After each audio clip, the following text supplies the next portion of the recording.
Hello guys, welcome to channel. In this video we are talking about how to fix a hotel collection diffuser not working. If your hotel collection diffuser not working, you have to try some troubleshooting step. First of all, you have to check the power supply. Ensure the diffuser is properly plugged into a working power outlet. After that, you have to confirm the power adapter and the cable are not damaged. Then you have to clean the diffuser, empty the water tank and clean it with the mixture of water and white vinegar. Then you have to use a soft cloth to clean any residue from the ultrasonic plate and other parts. After that, fill the water tank to appropriate level as indicated in the manual. Add a few drops of essential oil and then ensure there are no obstruction blocking the mist outlet. You can try to reset the diffuser if the issue is still persist.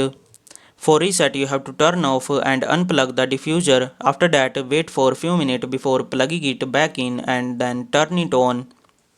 After resetting, hopefully the hotel collection diffuser is working correctly. Hopefully this video helped you to fix the hotel collection diffuser not working. Thanks for watching.